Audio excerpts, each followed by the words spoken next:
but we have to start at the Etihad. Manchester City against Arsenal. The two favorites for most people to win the Premier League. Last year, Arsenal went there and parked 3 buses and got a result.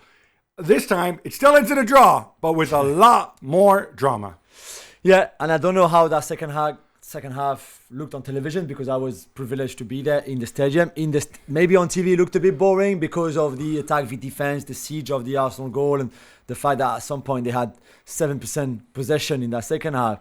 But in the stadium, it was epic. It was incredible. I thought the Arsenal performance at 11 against 11, where they were the better team, despite conceding early in the game, and then at 10v11 when they defended for their lives, they defended really deep until the last second pretty much, really denying City, which is a bit of a travesty because City are 11 against 10 in their own stadium, should not have to wait 45 minutes in that second half to score 1 goal or even to create something. But in the end, I think that draw was, I don't know, I think frustrating for both teams because City would feel like it was frustrating to play against an Arsenal team like that in the second half, and Arsenal would feel frustrated because they were so close of winning. We're going to second guess because, hey, it's Monday morning. That's what you do.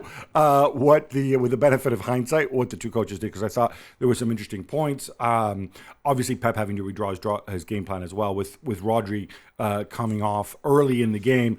But I just want to get you on two of the more sort of contentious moments. One, Calafiori's beautiful goal, which infuriated Kyle Walker and Ederson and so on. Now, if for those who haven't seen it, the referee had called both captains, Walker and Saka, to have a word with them. And then Walker felt the play restarted before he had time to get back into position. Does Kyle Walker have a case? He has. I think he has. I expected Michael Oliver to blow his whistle for Arsenal to be able to play that free kick, just to wait for Walker maybe to go in position. However, Kyle Walker turns his back to the ball, which you should never do at any level ever. That's inexperience. Come on.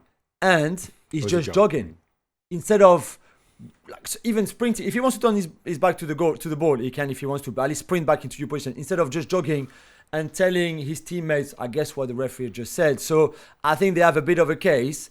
Like Pep said after the game, which was absolutely fair, he said, even if Kyle is not back into his position, we have to shift, somebody has to take his position, and we have to be more ready for that free kick, especially as Pep said, they know, and he's told the players before, and that's why he's so mad. Right. Because he said, I told the players before the game, Arsenal play everything quick if they can. So be ready, be aware, be switched on. And what do? They switched off. He took it out, of course, on the chair that he was sitting on. Which, by the way, he hit it so hard.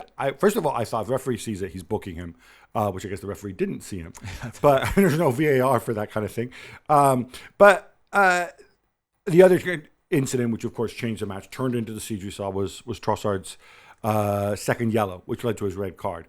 I'm not 100% sure. Do we know for a fact if he got it for the foul on Bernardo Silva or for kicking the ball away? Kicking the ball is the new, No, I understand that. VAR official Twitter account. Right.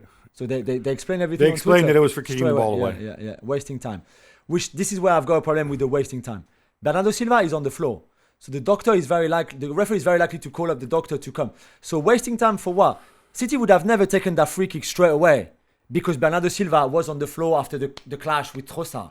So I understand if the free kick is about to be taken like Declan Rice against Brighton, right, that's proper wasting time because you kick the ball away, that's a few more seconds. But when a City player is already on the floor, needed clearly treatment or the doctor or something, the game is going to stop. So that ball, whether that ball was on the floor, in the stand, there's multi-balls everywhere around the pitch. There's no wasting time there. Yeah, it seemed like an odd one. I've heard explanations too that he wasn't wasting time. He was trying to pass to some sort of Martinelli run. It's the 7th minute of time added on in the first half when this happens. I expect a little bit more kind of common sense. I didn't think that was necessary. If you want to give it for the foul, and I think there was a case to be made there because I thought that was completely senseless and just it was just to stop the play, right? It's a tactical foul. That's a different story.